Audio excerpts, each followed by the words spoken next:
Come for Shabbos. And it's working? Okay. So I'm inviting everybody for I'll tell you, a miracle once happened. Somebody once called me up, a bracha, and she said, call up my friend Marcy and invite her to Israel. What an easy bracha. What an easy mitzvah. Just to call somebody up. It's so cheap. Just, So I called up this Marcy. I didn't know. I said, Marcy, you want to come for Shabbos? And she was all the way in Pittsburgh. And she said, okay. And Marcy came from Pittsburgh to my house for Shabbos because I made that phone call. And she came with her little kid. And she met all the people at my Shabbos table and became best friends with everybody.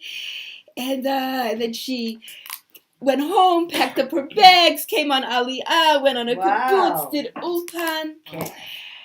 And then, like 10 years ago, this same Marcy was this big, strong lady. She had a stroke. She was sick. She had operations. And anybody else would have just left the world. But Marcy's still here.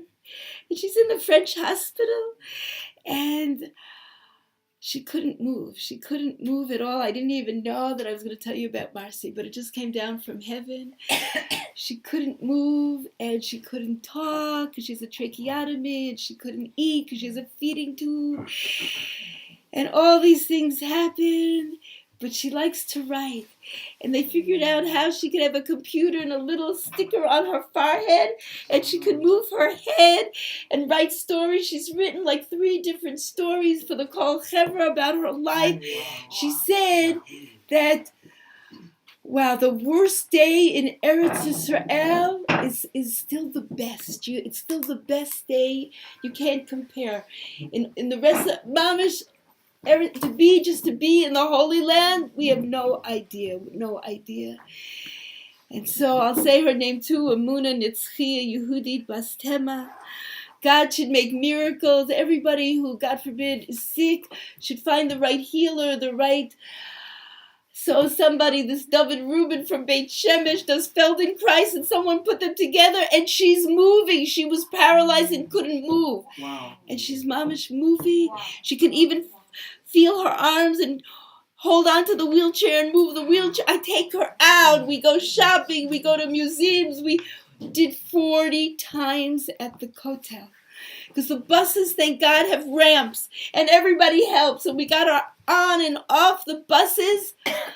And she must have davened up a storm and then we found from Pesach, she's mamish getting better every minute, every day. God can make miracles. God can make miracles. God can make miracles for all of us. Wow.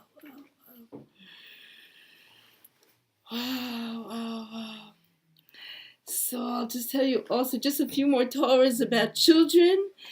And then I'll tell you some more things too. Okay, so someone would say every night when you're putting children to sleep or grandchildren, okay, we should be zoche to also be able to put our grandchildren to sleep at night. And great. Wow.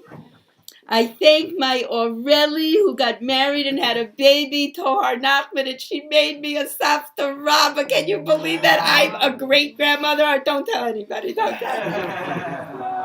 my God. Thank you, God.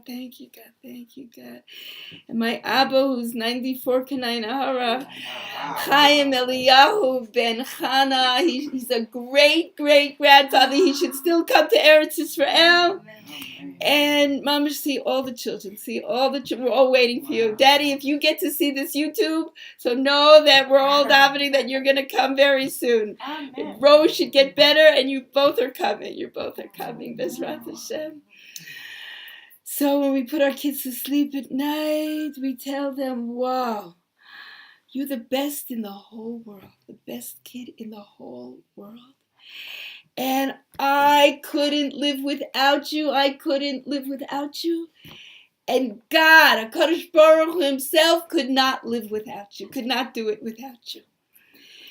And if you tell your kid that every single day, every single night, they're going to believe you. They're going to be able to go out in the world and mamish really believe in God and know that God is taking care of them every second.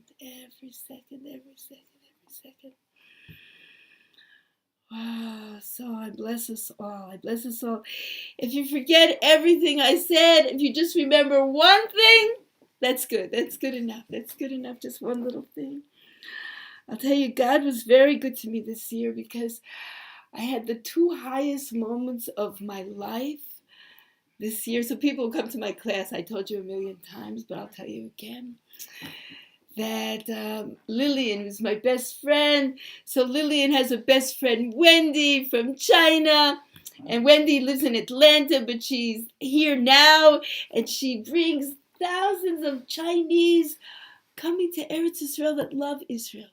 Chinese that love Israel. And one time Wendy came even to a Brit Milah, a grandson in Kfar Chabad. I have a little Yosef Ahava. My kids said to me, we have a great name. And they named him Yosef Ahava. And I thought, oh my God, what? But then I found out, I didn't know, there's some Rebbes in the Gemara, and their names are Ahava. So I didn't know. It's a Yosef Ahava. He's the cutest kid in the world. Okay, so Wendy even came to Kfar Chabad for the Brit Milah. So I said, okay, come to my class.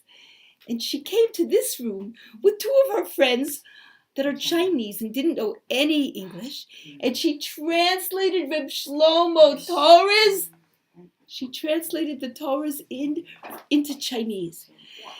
I said, oh my God, this is one of the highest moments of my life. I'm giving over Reb Shlomo Torah in Chinese. I can't believe it.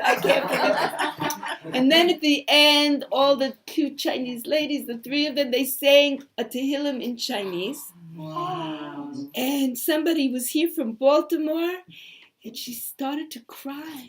She said, wow, this is what all the scriptures say, that we're going to be singing one song. We're going to be singing one song, all of us, maybe in different languages, but one song. Unbelievable. And the other, one of the highest moments of my life was that I met a friend. And we, like I said before, what Shlomo says, when you meet each other, just don't say, how's the weather? You talk about the deepest things in your life. What are you doing? And she says to me, she's teaching Judaism in an English-speaking Arab school. I can't even tell you where it is because it's a very inconspicuous school. No one even knows about it. And I said, I can't believe this. Shlomo would go out of his mind. I want to teach in that school too. I want to give over Shlomo Torah in this school. And so she said, okay, I'm keeping you in mind. They had a peace week. Did you ever hear of an Arab school having a peace week? Wow. Unbelievable. They had a peace week, and I went there. I was like shivering. I was like, am I going to be able to do this? And I gave 2 classes for 2 hours. I taught, I think, a 9th grade class and then an 11th grade class. And I was giving over Shlomo Torah, and the kids didn't play on their pillow phones. I couldn't believe it. Everybody plays on their pillow phones. I even gave a class last week, and the girls were playing on their pillow. And nobody was on their pillow phones. They were all sitting on the edge of their seats listening to Shlomo Torah. Del Shlomo was standing right next to me. And Shlomo's neshama is right in this room this very second. Layla, come in. You made it. You came with my littlest chassidal here. My little chassidai here. Hallel Tehillah Shebachaya. The miracle baby. Come on in. Great. Wow. So, and then I couldn't believe it. I was teaching in the school. And then my girlfriend, just like 2 months ago, 6 weeks ago, month ago, she was going to Europe, and she calls me up, and she said, the principal remembered you. You want to take my class? And she told me on a Wednesday for 1 hour and Thursday for 1 hour. And I said, whoa. I said, oh my God, I'm a doula, and somebody's scheduled for a birth Thursday afternoon. Somebody's scheduled for a birth Thursday afternoon. I'm going to do it. Okay, Wednesday morning, Thursday morning, I'm coming. So I went on Wednesday. Oh, I forgot to tell you this. The lady I was a doula for, they changed the whole thing. whatever. There were complications. And she was already in the hospital on Wednesday. I was with her from Tuesday night. Or I don't remember. Whatever. I mamish said, I called up the principal in the school to tell her I can't go. I'm in the middle. I'm mamish right in the middle of a birth. I can't go. And the principal asked, she says, oh, you're calling me to tell me you're coming? I'm very busy. I'm in the middle of a meeting. You're coming, right? You're. I hung up. I mamish. Thank God. It was a birth. Whatever, I was able to leave for 1 hour. It was like totally from God, a miracle. Thank you, God. I took a cab all the way to this Arab school. And I taught for that 1 hour. And then I came back, and she had the baby Wednesday afternoon. She had the baby. So then Thursday morning, I gave a class here. And from here, I took the train this time. Forget about a cab. I took the train, and I get off where I'm supposed to get off. And then I have to call this Arab driver to take me to the school. And I remember Judy called me right then. I said, I can't talk to you. I'm waiting for this Arab driver. It was a crazy story. And he picked me up. And before he picked me up, there was security. And it's an Arab. This guy looks at me. I'm a frum lady with a tickle. He says to me, lady, did you get off the wrong stop? And I said, no. There's an English-speaking school right not far. And he didn't know about this English-speaking Arab school. And I got there, and I taught this class. I gave over Reb Shlomo Torah for Yom Kippur. I'll tell you again, it was one of the highest moments of my life. And so I'm just asking God, please, from those moments, that I just hope that I brought a little bit of peace to the Holy Land, to these Arab kids. I told them all about my 14 children and getting ready for Yom Kippur, and wow. So we have no idea sometimes that we say something to somebody. And years later you meet them, and they tell you, I remember what you told me. And you don't even remember it. You don't remember it. Wow. I'll tell you that, there's one Torah that Shlomo says before Pesach, the best Torah. He says that when you're getting rid of all that chametz, all those crumbs from every part of every corner of your house. In my house, you can't even find the corners. We had to dig and mamish throw out things, and mamish like just to find the corners. And then we'd be so happy when we'd find a little crumb of chametz. Yay! It was worth it. It was worth all that work. I remember David Hertzberg, he would mamish come to my house Erev Pesach and see my kitchen floor. He'd say, wow, I didn't know Emunah even had a kitchen floor. And we did it. And Shlomo said, when we get rid of all the chametz, it's really all those crumbs from our hearts, all the anger, all the things that we have to mamish burn. So then, Sreif is chametz, mamish, God reveals to us exactly what we need to do this year. Mamish like, Badik is chametz, Sreif is chametz. God reveals to us, because it says, Orla Basrei, all this light is coming down the night before Seder, and we can go into Seder knowing what we need to do this year. And that light comes down many moments of our lives. I'll tell you, where did I learn it? So now maybe it's Ilana from your Rebbe Nachman pages, or I learned it somewhere else. Tell me if it's in your Rebbe Nachman pages. Ilana wrote Rebbe Nachman thinks about Simcha. So wait, I'm going to tell you this Torah that I just learned very recently. It says, so there's a whole story. Now, it might not have been from the pages, but I was just at that moment, I was also learning these stories from Shlomo. And he said Reb Nosson is going to visit a grandchild of Rabbi Nachman. His name is Yisroel, for the Baal Shem Tov. He said most Breslovers, maybe they don't have so much money, but mamish, like Reb Nachman says, when you eat, you have to eat mamish b'kavana. When you eat b'kavana, you can mamish like, wow. God reveals things to you. And you can fix things that can mamish fix things. This is what it really is. You could bring down shefa. Because God is not stingy. God wants to give us everything. And when we eat, we can bring down all that shefa. So listen to this. This is unbelievable. This is really unbelievable. So Reb Nosson goes to this Yisrael. But this Reb Yisrael is rich.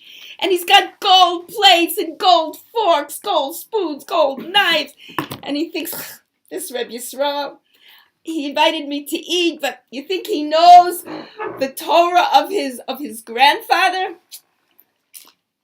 And then he sees Reb Yisrael go to wash his hands, makes a bracha, sits down, and with so much kavana, he takes a bite. And he eats every morsel, every little bite that he's eating with such kavana, thanking God, who knows the kavanas he had from all the upper world. And Reb Nosson said, wow, he got it. He knew how to bring down all the shefa. He knew how to do it. He mamish knew how to do it. So I bless us all, that just even simple things like eating, just eating with kavana,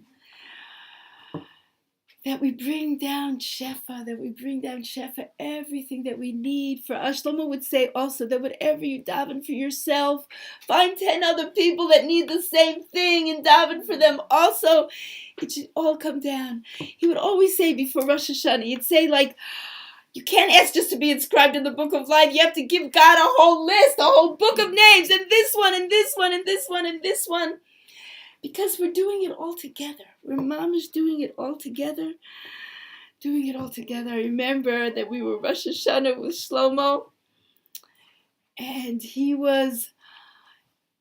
said, the gates aren't open yet. We can't start davening. Every single person has to give a bracha to every other person. And mamish, for an hour, every single person was blessing every person. We were going around, mamish, around and around, until everybody got blessed by each other. And then he looks up to heaven and he says, not yet. He made us dance to the gates of the Moshav. Whoever's been to Modi'in, you have to, it's a little... We all danced together to the gates of the Moshav, the entrance. Opened the gates, danced back. And then Shlomo looked up to heaven and he said, okay, now we can daven. So sometimes we have to dance before we daven. I'll tell you that, I bless us all. Wow. That we can open up the gates of heaven. Wow, every mitzvah that we're doing, we're not just doing it for ourselves, we're doing it for our children, for the whole generation. We're mamish doing it Shlomo gave over Shabbos to us like no other Rebbe in the whole world. So we mamish have to keep Shabbos. That the story about the Jikava. Probably told you a million times. The Jikava had payas down to the floor. Now that's going a little bit too far. Even for his Chassidim. His Chassidim said to the Rebbe, we know you're supposed to have long payas, but this is a little bit too much, tripping on your payas. But he said, listen, I know the next generation, they're going to cut their payas a little bit, and then they're going to cut them more, and they're going to cut them more. I want I wanted to hold on to the payas. I wanted to hold on to the payas. So I'm also blessing my son Yachad, who has long payas, and he keeps them under his keep, and nobody even knows. And but I'll tell you, this morning I had already left, and my Shlomo Mikdash came to visit, even though I'd already left. But my husband called, and I talked to my Shlomo Mikdash. I said, Shlomo Mikdash, you came to visit, and Shlomo's yahrzeit. And my Shlomo Mikdash turned 18, and he learns by the Amshin of a Rebbe. Shlomo would bless us all that we should mamish be zoche to see the light of tzaddikim, to be in their presence. And he said, by some tzaddikim, ein od milvado. There's nothing but God. When you stand in the presence of a tzaddik, there's only light, only the light of God, only the light of God, only the light of God. Wow. So I bless us that we should be standing in the light of tzaddikim, and our children should be zocha, our grandchildren, great-grandchildren. I'll tell you one story that my husband tells. He was once at a seder with Reb Shlomo, and everybody was talking, and my husband says, wow, this is like, what's going on here? Like, Shlomo's here, and everybody's just doing their own thing. If I don't have the story right, I'll have to tell you next yahrzeit. Okay, I'll have to fix it next yahrzeit. But I just remember there was a moment that my husband and a few other people that were there saw Shlomo like was just white light. He was white light. For a few minutes, it was like almost like he was like disappearing, and then he came back. And everybody else just kept talking. But there were a few people in that room that saw it. So I better get all the facts right from my husband. So next time I tell it, I know exactly when it was. My husband's like a historian. He wants to know the date and exactly where and when. So I'm going to get it all straight, and I'll tell you. And wow. So, Shlomo would always sing before he started to teach and always sing afterwards. And I totally sing off key, but maybe we are supposed to do it. And so just for a few moments, we can stand right where we are. And so you guys will have to help me, because I always tell everybody that I don't have to worry about Kol Isha because I sing so off key, so it's okay. And we'll all just for a few minutes. So I always forget. I'm doing a sale today, and this shouldn't take away from any donations, any meister, any mom. It's like big trumot for the yeshiva. It was Shlomo's dream to have the yeshiva in the center of Yerushalayim, and this is a dream come true. So these classes were free this morning, but whoever wants to give donations, okay, there's a box there. And I'm leaving whoever would like to buy. This is last year's Kol Hever, but there are wedding Torahs in it. Wedding Torah is a whole wedding book, so it's a good engagement present, even a good little wedding present. It's a good Hanukkah present. If anybody wants it, we have left over from last year, and they're only 50 shekels now. They're only 50 shekels on sale. So, okay. So, I always forget to tell everybody. So, okay, I remember. And okay, so wait, let's get up just for a few minutes, just because anyway you got to stand between classes. Stretch up to Shemayim, everybody stretch up to Shemayim, stretch the highest. Okay, die.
I'll tell you, one time I taught in Toronto, and we sang like this for like a half an hour afterward.